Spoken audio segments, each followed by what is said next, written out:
15 अगस्त हमारी आजादी का दिन, वो दिन जब प्रधानमंत्री लाल किले पर तिरंगा लहराकर देश को संबोधित करते हैं।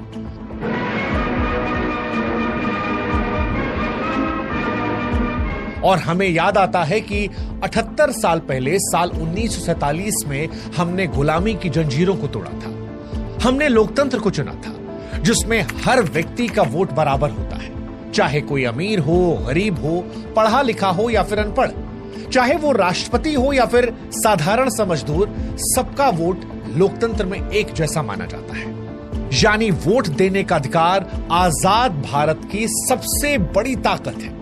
लेकिन आज 79वें स्वतंत्रता दिवस पर ऐसा लगता है कि इस ताकत को सवालों के, संदेह के घेरे में रख दिया गया है, क्योंकि जश्न आजादी के हफ्ते में देश भर में विरोध प्रदर्शन हो रहे थे। विपक्ष के नेता सड़कों पर उतर रहे थे, कुछ गिरफ्तार हो रहे थे, दावा कर रहे थे कि देश में चुनाव पूरी तरह से ईमानदार नहीं है। वो ये कह रहे थे कि हमारे देश में अब वोट चोरी हो रहा है। आरोप लगा रहे थे कि चुनाव आयोग बीजेपी के साथ मिलकर नतीजों को प्रभावित कर रही है। वहीं दूसरी तरफ बीजेपी और चुनाव आयोग इन आरोपों को गलत बता रहे थे। वो कह रहे थे कि विपक्ष जब हारता है तो ऐसे आरोप लगा देता है और जब जीतता है तो खामोश रहता है। लेकिन आज जश्न आजादी के मौके पर हमें लगा कि सत्ता पक्ष और विपक्ष से आगे बढ़कर देश के आम लोगों के लिए ये वीडियो बनाए और ये सवाल पूछे कि क्या ये सिर्फ हार का बहाना था या वाकई में कुछ गड़बड़ है, क्योंकि आरोप तो बीजेपी भी विपक्ष में रहकर लगाती थी और अब कांग्रेस समेत बाकी दल ऐसा कर रहे हैं। सवाल आज ये भी पूछेंगे कि ईवीएम को क्या हैक किया जा सकता है, क्योंकि विपक्षी पार्टियां अक्सर चुनावों में ईवीएम को लेकर सवाल उठाती हैं। जनता के मन में भी ये शक पैदा होता है कि क्या वोट जो डाला गया वो सही जगह जा रहा है, क्या वोटर लिस्ट में सब कुछ ठीक है या उसमें मरे हुए लोगों के नाम और गलत पते शामिल किए जाते हैं ताकि चुनाव को प्रभावित किया जा सके।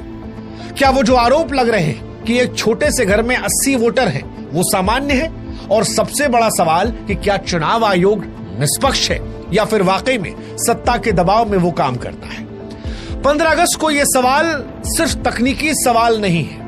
जश्न आजादी के मौके पर यह सवाल हमारे लोकतंत्र की बुनियाद से जुड़े हुए हैं। अगर हर व्यक्ति के वोट का सिद्धांत कमजोर हो जाएगा तो जनता का भरोसा टूट जाएगा। भारत की ताकत उसकी जनता का विश्वास है, और अगर यह विश्वास डगमगाया तो हमारा लोकतंत्र कमजोर होगा। इसीलिए आज जश्न आजादी के मौके पर इस वीडियो में इन सवालों को हम 4 हिस्सों में समझेंगे। सबसे पहले ये जानेंगे कि राहुल गांधी ने जो वोट चोरी के आरोप चुनाव आयोग पर लगाए हैं, सरकार पर लगाए हैं, उन आरोपों में कितना दम है, क्या वो सच है। दूसरा, बिहार में सर यानी स्पेशल इंटेंसिव रिवीजन, उसमें क्या कोई गड़बड़ झाला है।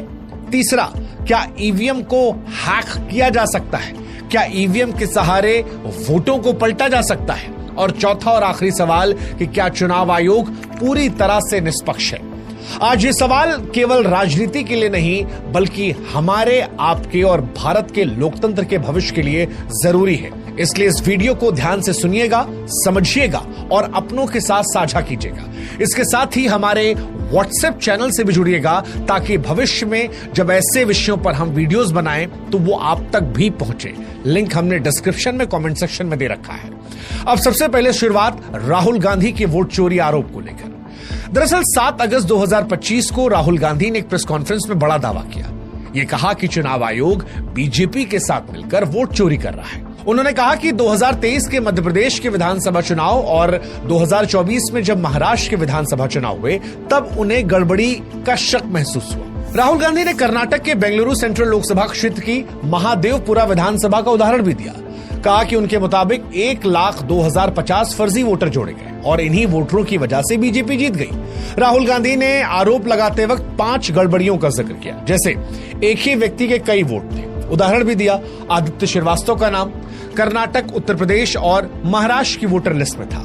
गलत पतों का जिक्र किया, जैसे हाउस नंबर 0 या ऐसे पते जो असल में थे ही नहीं। कुछ वोटरों के पिता के नाम में इलेक्शन कमीशन ऑफ इंडिया जैसे अजीब शब्द लिखे थे।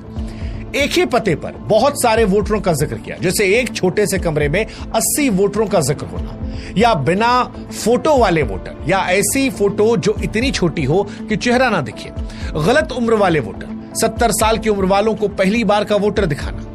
राहुल गांधी ने कहा कि अगर चुनाव आयोग उन्हें पूरी वोटर लिस्ट दे दे तो वो ये साबित कर देंगे कि भारत के प्रधानमंत्री नरेंद्र मोदी असल में जीत कर नहीं बल्कि वोटों की धांधली से प्रधानमंत्री बने। अब ये आरोप बड़े गंभीर थे, इसलिए चुनाव आयोग ने इसका